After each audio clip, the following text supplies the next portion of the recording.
नियातपुर का एक छोटा सा गांव है। अच्छे बुरे मिलाकर गांव में कुछ सैकड़ों लोगों का रहन सहन है। इस गांव के बीच से बहती है इच्छामती नदी। लेकिन गांव की सबसे बड़ी कमी ये है कि यहाँ के लोगों तक बाहरी दुनिया की कोई खबर नहीं पहुँचती। केवल विशाल नाम के एक आदमी के घर में रेडियो है और उसी रेडियो से सभी लोग तरह तरह की खबरें पाते हैं। क्या रे, इतने ध्यान से क्या सुन रहे हो? एक पान लोगे क्या? अरे सामने से बहुत बड़ा संकट आने वाला है और तुम हो कि पान खाने की बात कर रही हो। अरे भाई, पान मेरे मुंह के नीचे जाएगा ही नहीं, समझी? कौन सा संकट आने वाला है? अरे ज्यादा बरसात के कारण इस बार बाढ़ आएगी। बाढ़ में घर दुआर सब डूब जाएगा। बाढ़ कब से शुरू होगी? बगल में बैठी हो फिर भी खबर नहीं सुन रही हो। थोड़ा ध्यान से सुन लोगी तो सब जान जाओगी। पता नहीं कहाँ ध्यान है। क्या बोलते हैं? मैं कुछ समझ नहीं पाई। हाँ, तुम समझोगी भी क्यों? घुमा फिराकर मत बोलो, सीधी बात बताओ।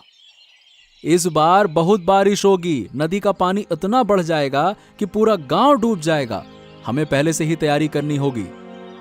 मुझे तो बहुत डर लग रहा है। हमारा क्या होगा? चलो एक काम करते हैं, हम ऊंचे इलाके में चलते हैं। ओहो, कहीं जाने की जरूरत नहीं है। हमारे घर के पास बड़ा आम का पेड़ है। उसी पर बांस से 2 मंजिला घर बनाएंगे। बरसात आने तक हमारा घर तैयार हो जाना चाहिए।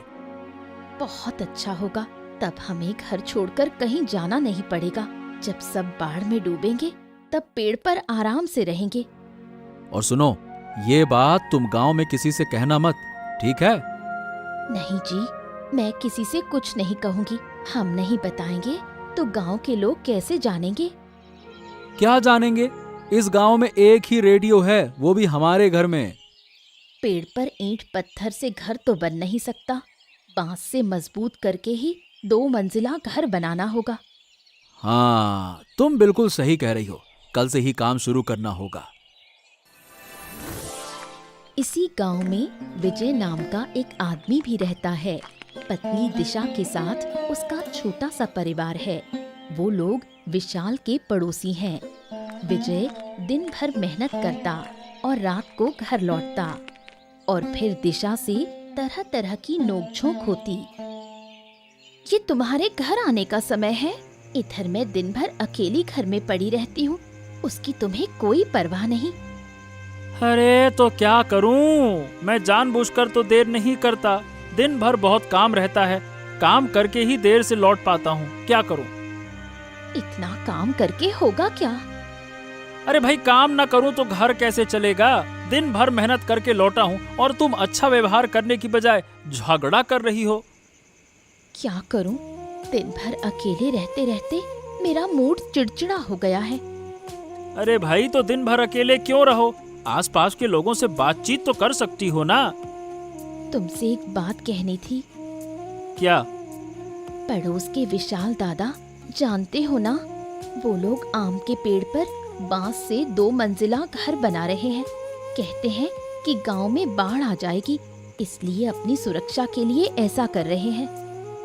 अरे उनकी तो किसी बात पर मुझे विश्वास ही नहीं है। तुम बिल्कुल भी विशाल दादा और ललित दीदी की बातों पर भरोसा मत करना।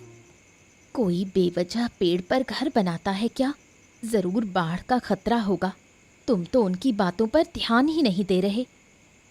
हाँ, देखो ऐसा है, मैं उन्हें बहुत अच्छे से जानता हूँ। झूठ बोलना और चालाकी करना ही उनका काम है। पेड़ पर घर बनाकर सबको दिखाना चाहते हैं कि देखो, हम पेड़ पे रहते हैं। अगर सच में बाढ़ आ गई तो हमें ही मुसीबत होगी। अरे मुझे तो उनकी कोई बात सुननी ही नहीं है। एक नंबर के झूठे हैं वो। ठीक है, उनकी बात अब मैं नहीं कहूँगी। तुम हाथ मुंह धो लो, मैं खाना परोसती हूँ। कई दिन बीत गए। बरसात भी शुरू हो चुकी है। उधर शहर में अचानक चोरी की घटनाएं बढ़ने लगी हैं। एक दिन कुछ पुलिस वाले निताईपुर गांव में एक चोर की तलाश करने पहुंचे। क्या घर में कोई है क्या? जरा बाहर आइए। पुलिस मेरे घर पे आई है? आप लोग क्यों आए हैं? बताइए क्या क्या चाहिए? बात यह है कि हम एक चोर की तलाश में आए हैं। शहर के राइस मिल से बहुत सारा पैसा चोरी करके भाग गया है वो। अच्छा, अरे भाई तो चोर की तलाश में मेरे घर क्यों आए हैं? यहाँ कोई चोर नहीं है, कहीं और खोजिए, वहां मिलेगा, यहाँ नहीं है। ये चोर इसी गांव में है। पूरे गांव में तलाश कर लिया, कहीं नहीं मिला। बस आपके घर की तलाशी बाकी थी। अरे भाई मैं कह रहा हूं ना, मेरे घर में कोई चोर वोर नहीं है। गजब बात करते हैं आप भी। अगर मेरी बात पर भरोसा नहीं है, ठीक है तो ले लीजिए तलाशी, ले लीजिए तलाशी। अरे अरे अरे, आप इतना गुस्सा क्यों हो रहे हैं? सिर्फ आपके घर की नहीं, पूरे गांव को छान मारा है। चोरों का आतंक बहुत बढ़ गया है। अगर चोर पकड़ में नहीं आया तो देखना, एक दिन आपके घर में भी चोरी हो जाएगी। समझ रहे हैं ना? अरे जब चारों तरफ इतने चोर हैं तो आप लोग क्यों हैं? आपका काम है ही क्या? एक छोटे से चोर को तो पकड़ नहीं पा रहे हैं, बड़े बड़े अपराधियों को कैसे पकड़ेंगे? अपने आप को बहुत ज्यादा समझदार समझते हो। ज्यादा समझदार बनना भी अच्छा नहीं होता है। वाह वाह वाह वाह वाह, सच्ची बात बोलते ही लोगों को ज्यादा समझदार कहा जाता है। आप लोग तो सरकारी नौकरी करते हैं, आराम से बैठे रहते हैं, बड़े बड़े अपराधियों से पैसे खाकर अमीर बन जाते हैं, और छोटे से चोर को पकड़ नहीं पा रहे। मुझे तो सोचकर ही हंसी आ रही है। अरे चलो यहाँ से, इस आदमी की फालतू बातें सुनने का समय नहीं है। चलो। हाँ हाँ, क्या हो गया? घर की तलाशी लिए बिना ही जा रहे हैं, क्या हो गया है? हाँ हाँ ठीक है, हमें समझ में आ गया कि आपके घर में कोई चोर नहीं है। बच गए। बरसात का कहर और बढ़ता जा रहा है। इच्छामती नदी का पानी गांव में घुसने लगा है। अब जाकर गांव वालों को समझ आया कि इस बार का पानी पूरा गांव डुबो देगा। उधर राइस मिल से पैसे चुराने वाला चोर विशाल के घर में छिपा बैठा है। अरे भाई, पुलिस आई थी, चालाकी से भगा दिया। लेकिन ये बताओ कि तुम्हें आसरा देने से हमें क्या फायदा? एक बार बचा लिया तो बार बार बचाऊंगा, ये मत सोचना। अरे अगर मुझे पुलिस के हवाले नहीं करोगे ना तो तुम्हें बहुत फायदा होगा। वाह वाह वाह वाह वाह, सुनो तो सही, बताओ बताओ बताओ, क्या फायदा होगा? कहीं हमें बेवकूफ तो नहीं बना रहे हो? अरे कैसी बातें करते हो, मैं तुम्हें बहुत कुछ दूंगा। ये लो, ये रहे 5,000 रुपए, अब से ये तुम्हारे। हाँ, 5,000 रुपए लाओ, दो। हाँ, और भी बहुत कुछ दूंगा, लेकिन एक शर्त है, मेरी बात पुलिस को जरा भी पता नहीं चलनी चाहिए। हाँ हाँ हाँ हाँ, मैं वादा करता हूँ तुम्हारी बात कोई नहीं जान पाएगा। तुम यहाँ निश्चिंत होकर रह सकते हो। ये तो सही है। तेज बारिश में विजय शहर से काम करके लौट रहा था। तभी उसने विशाल के घर में हो रही सारी बात सुन ली। सब सुनकर विजय जल्दी जल्दी घर लौट आया। तुम ऐसे हांफते हांफते घर में क्यों घुसे? अरे सुनो, तुम्हें कुछ जरूरी बात बतानी है। पुलिस जिस चोर को खोज रही है ना, अरे वो चोर तो विशाल दादा के घर में बैठा है। हाँ, पेड़ पर जो घर उन्होंने बनाया है उसी में बैठकर चोर उनसे बातें कर रहा था, मैंने सुना। ओ माँ, सच में? उन्होंने आखिरकार एक चोर को आसरा दे दिया। बहुत ही स्वार्थी लोग हैं। और नहीं तो क्या, चोर ने उन्हें पैसे दिए और कहता है कि और भी देगा। बस इसी लालच में उन्होंने चोर को छिपाया हुआ है। बिल्कुल अच्छा काम नहीं किया। अब वो चोर पूरे गांव में चोरी करेगा। अरे करने देंगे तो ना, कल ही सुबह जाकर मैं पुलिस में खबर देता हूँ। चोर को छिपाने का मजा अब चखाऊंगा। बारिश ना होती तो कभी पता ही नहीं चलता। ठीक ही होगा। हाँ, चोर तो पकड़ा जाएगा, लेकिन मुझे चिंता दूसरी हो रही है। नदी का पानी गांव में घुस आया है, पता नहीं अब होगा क्या। और क्या होगा? मैंने तुम्हें पहले ही कहा था, तुमने विश्वास नहीं किया। अरे पहले से तैयारी करनी चाहिए थी। घर के सामने घुटने भर पानी हो गया है, जरा सा और बढ़ा तो घर गिर जाएगा।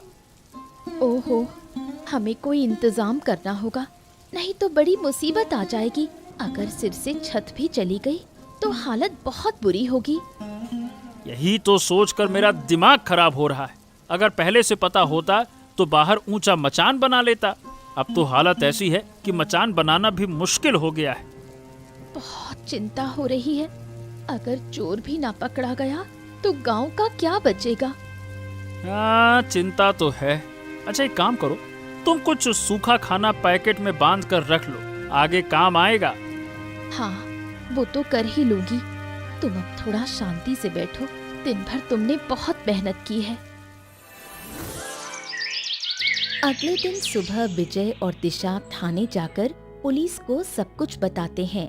पुलिस उनकी बात मानकर वेश बदलकर विशाल के घर जाने का निश्चय करती है।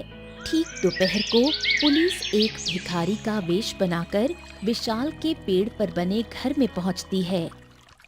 अरे कहाँ कहाँ से आ जाते हो तुम लोग?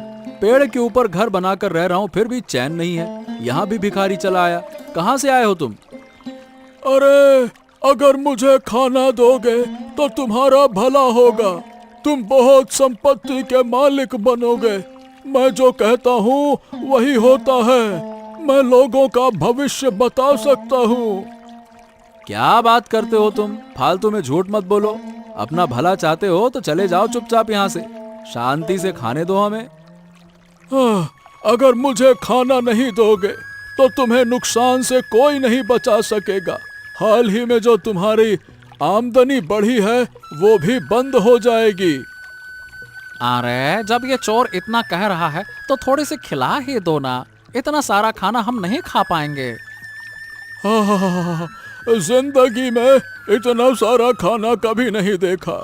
मछली, मांस, अंडे सब है।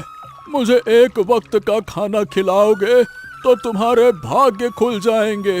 हाँ। अरे कब से तो कह रहे हो तुम कि हमारा भाग्य खुलेगा, भाग्य खुलेगा। बताओ असल में होगा क्या? तुम्हारे पास ढेर सारे पैसे होंगे। गांव वाले सिर्फ देखते रह जाएंगे। हाँ। और सुनो, अगर तुम्हारी बात झूठ निकली ना तो तुम्हें ढूंढ कर खत्म कर दूंगा मैं। अरे नहीं नहीं नहीं, मेरी बात कभी झूठ नहीं होती। ज्यादा सवाल मत करो। जब मैं खाता हूँ तो जवाब नहीं देता। गजब भिखारी है भाई। देख रहे हो ताव इसके? ऐसा भिखारी मैंने कभी नहीं देखा। विशाल के घर भिखारी आने के बाद से ही संदेह पैदा हो जाता है। ललिता और विशाल बहुत चालाक हैं, इसलिए किसी मुसीबत में पड़ने से पहले वो पेड़ पर बने घर से भागने का निश्चय करते हैं। मुझे अजीब लग रहा है, इस चोर को शरण देकर कहीं गलती तो नहीं कर दी।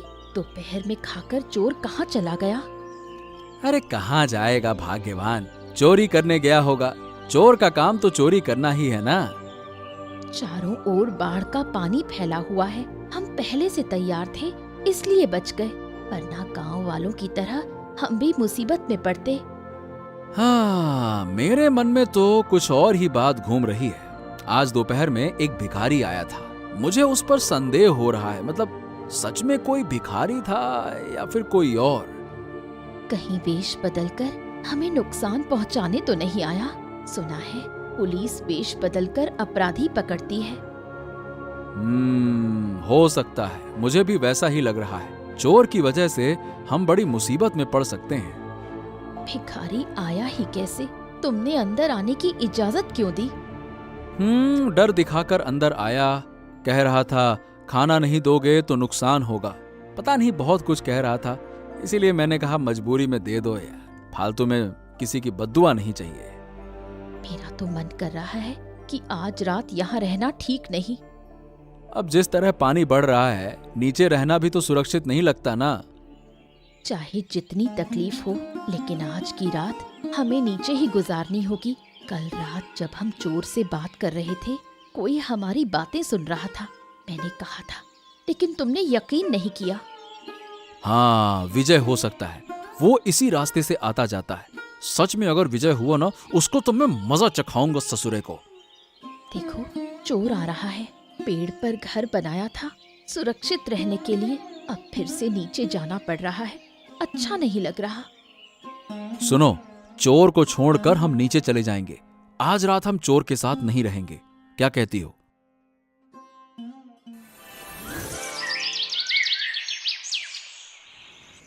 विशाल और ललिता मुसीबत से पहले ही पेड़ पर बने घर से निकलकर सुरक्षित जगह चले जाते हैं। उधर पुलिस ने निश्चय किया कि रात में ही चोर समेत सबको पकड़कर थाने ले जाएंगे।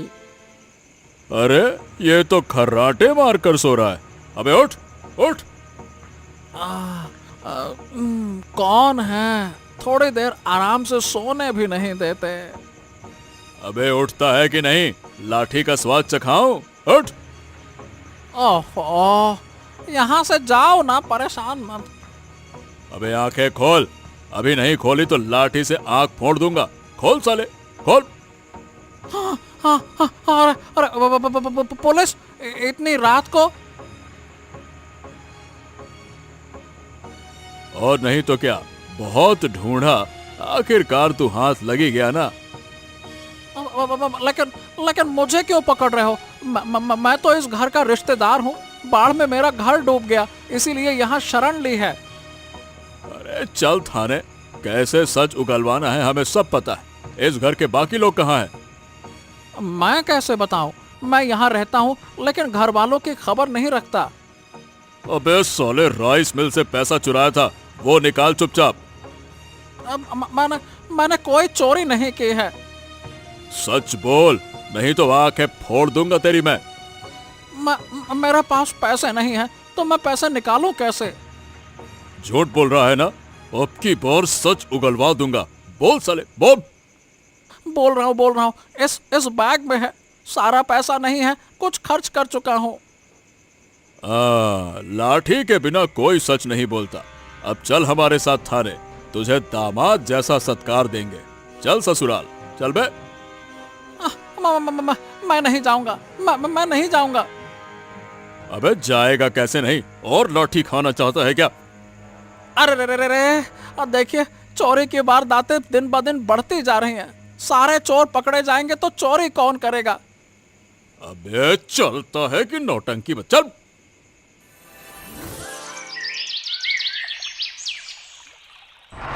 चोर पकड़े जाने से विशाल और ललिता विजय से बहुत नाराज हैं।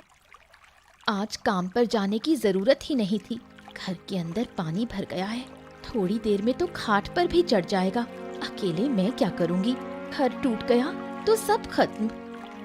तुम लोगों ने अच्छा नहीं किया।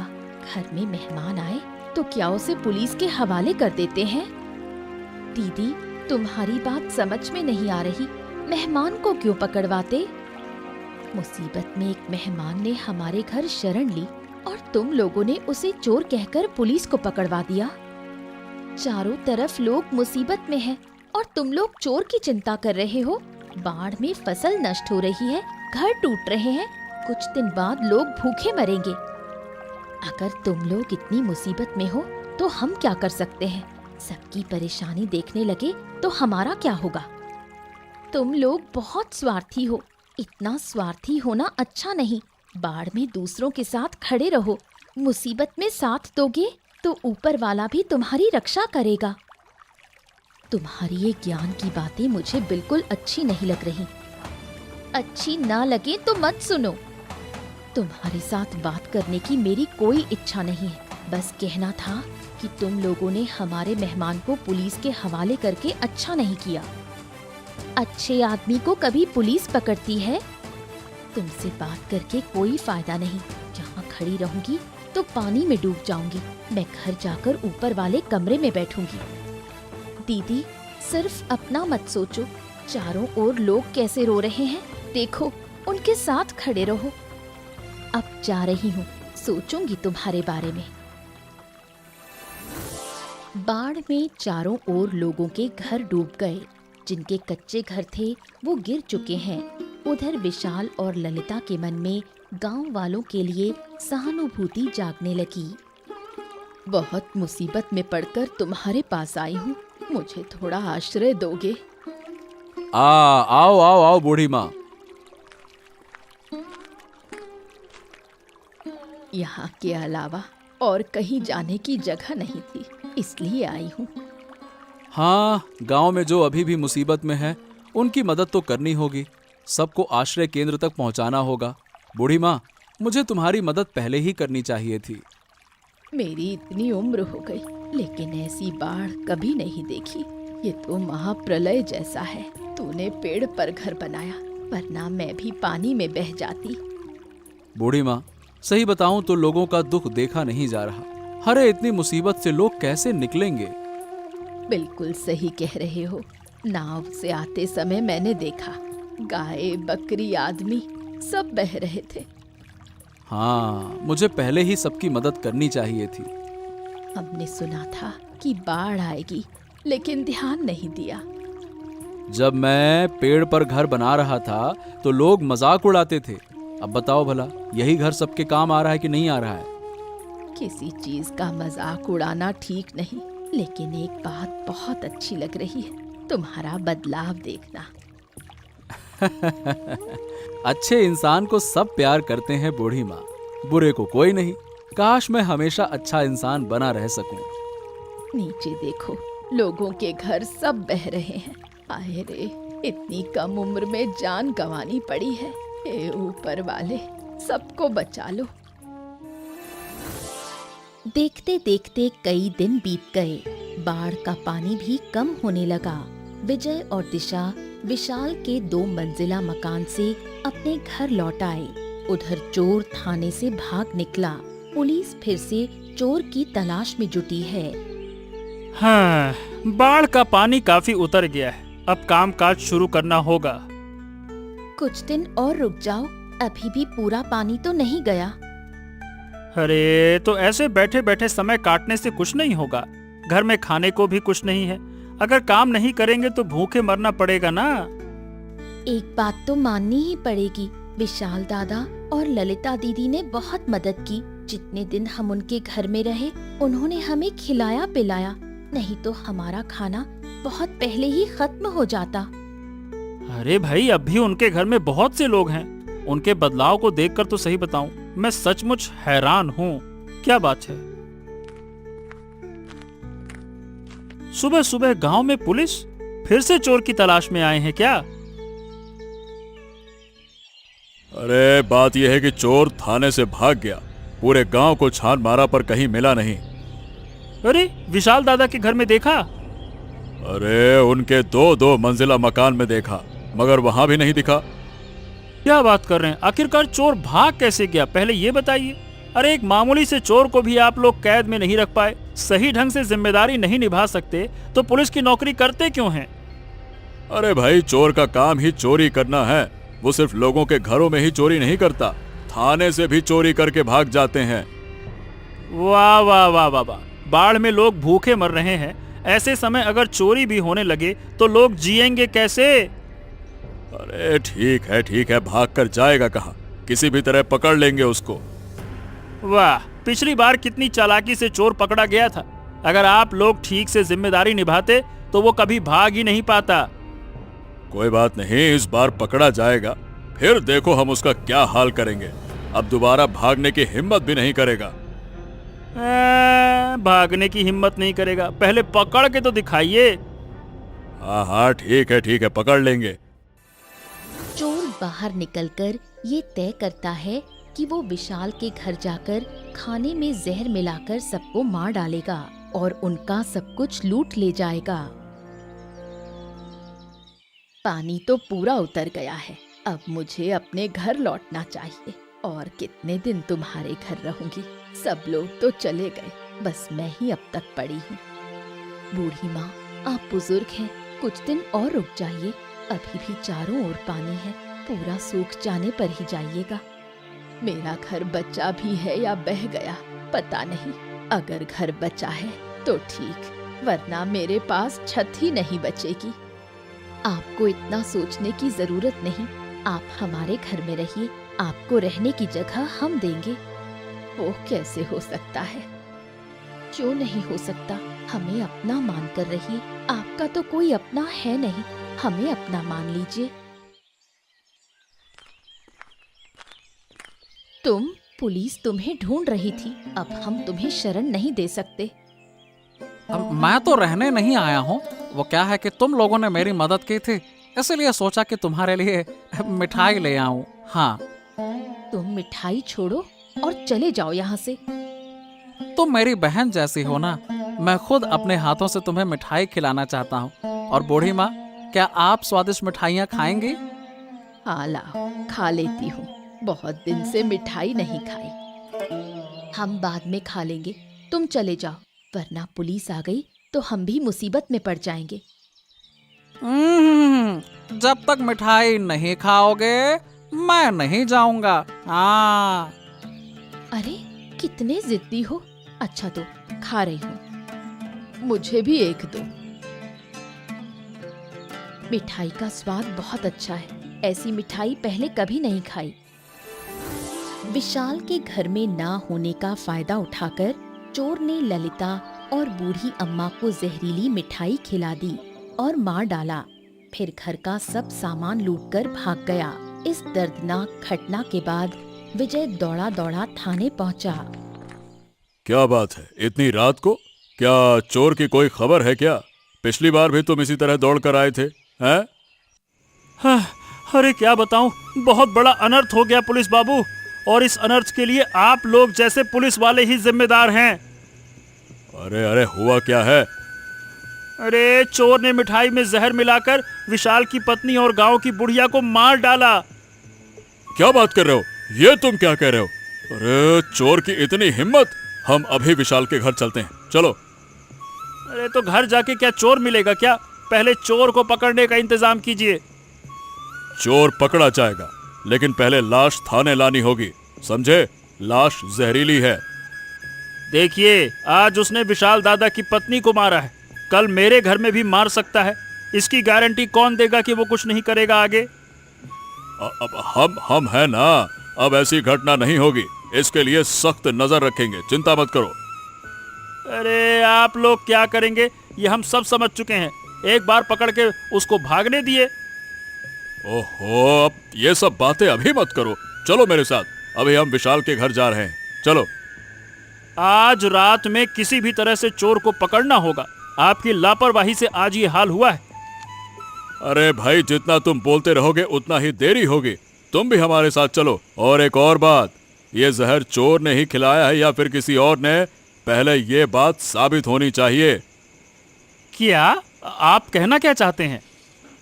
अरे भाई, बहुत से लोग गुस्से में भी जहर दे सकते हैं। हो सकता है कि वो तुम भी हो और चोर का नाम फंसा रहे हो। वाह वाह वाह, आप असली अपराधी को छोड़कर दोष दूसरों पर डालना चाहते हैं, है ना? अपना काम नहीं करना है बस आप लोगों को। देखो भाई, शक के घेरे में सब होते हैं, जांच होगी तभी साफ होगा, चलो। विशाल मानसिक रूप से टूट गया और उसे समझ आ गया कि चोर को शरण देकर उसने बड़ी भूल की थी। अरे भाई, हमारे गांव में एक ही बुढ़िया थी, बहुत अच्छी औरत थी। ललिता भाभी ने भी बाढ़ के समय सबकी मदद की।